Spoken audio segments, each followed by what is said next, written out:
Hello दोस्तों, कैसे हैं आप सब लोग। उम्मीद करता हूं काफी अच्छे होंगे।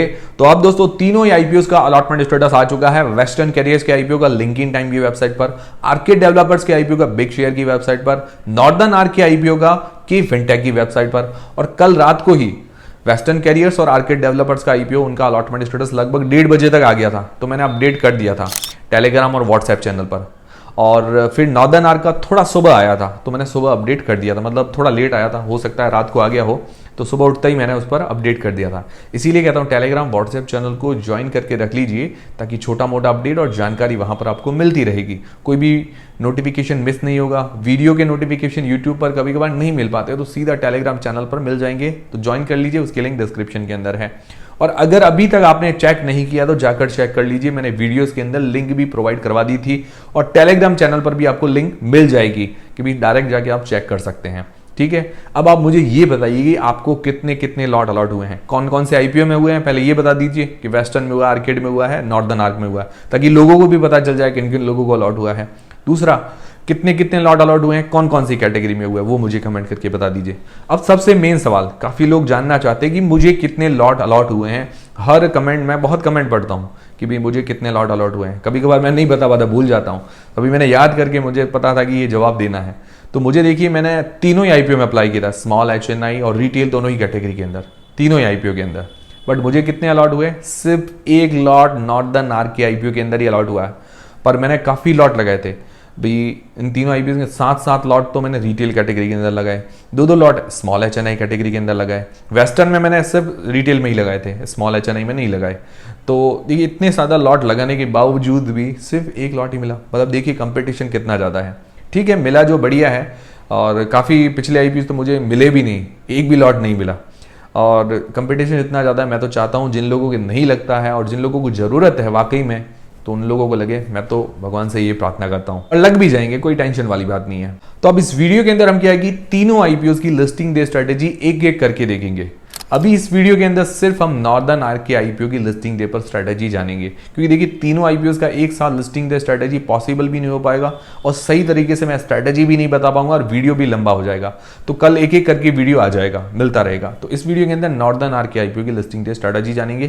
किन किन लोगों को नॉर्दर्न आर्क का आईपीओ अलॉट हुआ है, कमेंट करके बता दीजिएगा। जिनको अलॉट हुआ है उनके बारे में भी स्ट्रेटेजी, जिनको अलॉट नहीं हुआ है क्या उनको नया बाय करना चाहिए, नहीं करना चाहिए, वो भी हम जानेंगे इस वीडियो के अंदर। तो सबसे पहले लिस्टिंग डेट है 24 सितंबर को। 24 सितंबर ट्यूसडे, मतलब मंगलवार को ये लिस्ट हो जाएगा शेयर मार्केट के अंदर। 9 बजे मार्केट खुलता है, 10 बजे किसी भी आईपीओ की लिस्टिंग होती है। अब प्री मार्केट के अंदर जो ऑर्डर लगते हैं उसकी टाइमिंग थोड़ी सी चेंज कर दी गई है। अब 9:35 तक ऑर्डर जो है एग्जीक्यूट हो जाते हैं प्री मार्केट वाले। पहले 9:45 तक चलता था, अब 9:35 के आसपास, मतलब किसी भी मिनट के अंदर ले लेते हैं। पहले तो फिक्स टाइमिंग था, 9:44, 9:45 तक ऑर्डर एग्जीक्यूट हो जाते थे। अब 9:34, 9:35 के आसपास किसी भी टाइम ले सकते हैं। और अभी सेबी ने चेंजेस भी किए हैं कि भाई कोई फेक ऑर्डर लगाते हैं, कभी कभार फेक ऑर्डर्स लगते हैं इसके अंदर, बाद में कैंसिल कर देते हैं एंड मोमेंट पर, तो अब उनको भी पकड़ेंगे। इसीलिए सही तरह से लोग ऑर्डर लगाने लग जाएंगे। अभी छोटे मोटे रिटेलर तो कुछ नहीं लगाते, जो बड़े ऑपरेटर होते हैं वो क्या कि गलत ऑर्डर लगाते थे, और प्राइस फिर गलत आ जाती है, फिर लोगों के गलत ऑर्डर एग्जीक्यूट हो जाते हैं और लोग फंस भी जाते हैं। तो उससे बचने के लिए थोड़ा सेबी ने रूल्स चेंजेस किए हैं। अच्छे चेंजेस है, बढ़िया बात है। तो अब 9:35 तक प्री मार्केट के अंदर ऑर्डर लगा सकते हैं। प्री मार्केट के अंदर अगर किसी को पहले सेल करना हो, किसी को पहले बाय करना हो, तो वो कर सकते हैं। तो मार्केट खुलते ही मान लो किसी को लगता है नीचे चला जाएगा या ऊपर चला जाएगा, तो वो पहले हो सकता है। और कैसे लगाते हैं ऑर्डर, तो सर्च कीजिए IPO pre market order Jayesh Khatri लिखकर आपको वीडियो मिल जाएगा यूट्यूब पर। तो 24 सितंबर को लिस्टिंग है। अब 23 सितंबर मंडे को हमारे डीमेट अकाउंट के अंदर शेयर आ जाएंगे। 23 सितंबर मंडे को नहीं आते हैं तो सुबह 24 तारीख को आ जाएंगे। तो टेंशन करने की जरूरत नहीं है कि भाई नहीं आए तो नहीं आए, सुबह आ जाएंगे। कभी कभार बहुत मिस्टेक होती है कि भाई सुबह भी नहीं आ पाते, तो वो अलग चीज़ है, बाकी लगभग आ ही जाते हैं सुबह तक। तो टेंशन करने की बिल्कुल ज़रूरत नहीं है। अब इसकी अंदाज़न लिस्टिंग प्राइस क्या हो सकती है, देखिए अंदाज़ा बता रहा हूँ, ठीक है, ये सिर्फ गैस है एक प्रकार का, फिक्स चीज़ नहीं है। तो देखिए अलॉटमेंट प्राइस है, अलॉटमेंट हुआ है 263 रुपये के आसपास, 263 रुपये में हमें अलॉट हुआ है, ठीक है। अब जो इसकी अभी रीसेंट जीएमपी बता रहा हूँ, अभी रीसेंट जीएमपी, क्योंकि अभी डाउन हुई थी जीएमपी, पहले हाईएस्ट 200 तक जाके आई है, 200 तक इसकी जीएमपी जाके है, और भी बढ़ रही थी धीरे धीरे। फिर मार्केट एकदम डाउन हुआ तो जीएमपी थोड़ी सी डाउन हो गई, तो लास्ट अभी 110 तक भी जाके आई है, ठीक है। अभी वापस रिकवरी आई है 157, 157 रुपए के आसपास अभी जीएमपी चल रही है। तो उस हिसाब से जो लिस्टिंग प्राइस आ रही है 420 रुपए के आसपास, ठीक है। बट हाईएस्ट 200 तक जाके आई, मान लो लिस्टिंग वाले दिन अगर अच्छी डिमांड रहती है तो 200 तक भी जाए तो 463 रुपए के आसपास लिस्ट हो सकता है अगर इतनी जीएमपी रहती है तो। पर अभी जो डिमांड चल रही है उसके उस हिसाब से मैं आपको बताऊं तो लगभग 157 जीएमपी चल रही है, तो 420 रुपए के आसपास लिस्टिंग होनी चाहिए। और अगर रेंज लेके चलें तो 400 से लेकर 450 के बीच में अंदाजन लिस्टिंग होनी चाहिए, ऐसी संभावनाएं हैं। और एक्सट्रीम कंडीशन में अलग चीज है कि भाई कुछ भी लिस्टिंग हो जाए, बाकी संभावनाएं ऐसी है। फिर अंदाजन लिस्टिंग गेन्स कितना मिलना चाहिए, तो 157 तो जीएमपी है, 57 शेयर्स का मतलब 57 शेयर्स का लॉट है, तो 8,949 रुपए अंदाजन हमें फायदा देखने को मिल सकता है। 9,000 रुपए के आसपास अंदाजन फायदा देखने को मिल सकता है, जो कि होता है लगभग 60% के आसपास हमें लिस्टिंग गेन्स मिलना चाहिए। ये सिर्फ एक अंदाजा बता रहा हूं आपको। और अगर मान लो 200 रुपए जीएमपी के अनुसार लिस्ट होता है 463 रुपए के आसपास, तो 11,000 रुपए जैसा लगभग 75% के आसपास हमें अंदाजन लिस्टिंग गेन्स देखने को मिल सकता है, ऐसी संभावनाएं हैं। तो ये चीज क्लियर है। अब अगर हमें इतना लिस्टिंग गेन्स मिलता है तो हमारी स्ट्रेटजी क्या होनी चाहिए, जिनको अलर्ट हुआ है और नहीं हुआ है दोनों ही जान लेते हैं। और देखिए दोस्तों, सारी चीजें मैं क्लियर करूंगा, बट डिसीजन आपको अपनी रिस्क और अपना एनालिसिस लगा के बनाना है। और काफी लोगों को डायलॉग रट गया है, काफी लोग कमेंट भी करते हैं, कोई दिक्कत नहीं है, पर ये कहना भी जरूरी है। तो देखिए, सबसे पहले अगर आपने लिस्टिंग गेन्स के लिए अप्लाई किया, आपकी कोई स्ट्रेटजी नहीं है भाई, आपको तो बस प्रॉफिट कमाना था, तो लिस्टिंग वाले दिन लिस्टिंग गेन्स लेकर एग्जिट होना बढ़िया स्ट्रेटजी, जितना भी प्रॉफिट मिला बढ़िया चीज है, क्या दिक्कत है। फिर दोस्तों, अगर आपने लॉन्ग टर्म का सोच के अप्लाई किया था तो उसके पॉजिटिव्स और नेगेटिव्स देख लेते हैं और भी स्ट्रेटजी जान लेते हैं। हाँ, जिनको लिस्टिंग गेन्स के लिए अप्लाई किया है, थोड़े बहुत शेयर अगर रख भी लें, 17 शेयर 7 शेयर, तो भी कोई दिक्कत वाली बात नहीं है। तो पॉजिटिव में देखें तो इसके फाइनेंशियली काफी कंपनी स्ट्रांग नजर आ रही है। मतलब अगर इसके प्रॉफिट मार्जिन निकालते हैं तो 16 से 17% के आसपास काफी बढ़िया प्रॉफिट मार्जिन है। वैल्यूएशन सही है, मतलब ज्यादा महंगी नहीं है। वैसे तीनों आईपीओ आए थे, मैंने तीनों आईपीओ अच्छे ही कहा था, फिर रैंकिंग हमने देखी थी अलग अलग, तो वैल्यूएशन भी इसकी सही है। फिर दोस्तों, सबसे बढ़िया चीज है इसका एनपीए, नॉन परफॉर्मिंग एसेट्स जो होते हैं, मतलब किसी को लोन दे दिया फिर वापस नहीं आता है तो एनपीए आता है। जितना एनपीए लो होगा, सबसे कम होगा, वो अच्छी बात है। तो इंडस्ट्री के जितने भी इसके शेयर्स हैं या कंपनीज हैं, उनमें से लगभग सबसे लोएस्ट है इसका एनपीए, तो सबसे बढ़िया चीज है ये। तो ये बहुत बड़ा बेनिफिट है, मतलब लोन देते हैं वापस रिकवरी भी हो जाती है, तो ये सबसे बड़ी जीत है किसी भी कंपनी की, बहुत बड़ी जीत होती है। इस कारण इसके प्रॉफिट मार्जिन भी काफी अच्छे हैं। फिर एंकर लिस्ट काफी अच्छी आई है। फिर मैंने आपको बताया कि वैल्यूएशंस रीजनेबल, देखिए पी वाइज देखिए, प्राइस टू अर्निंग्स रेशियो के हिसाब से, तो उसका पी करीबन 11 का निकल कर 11 से 12 के बीच में, ठीक है।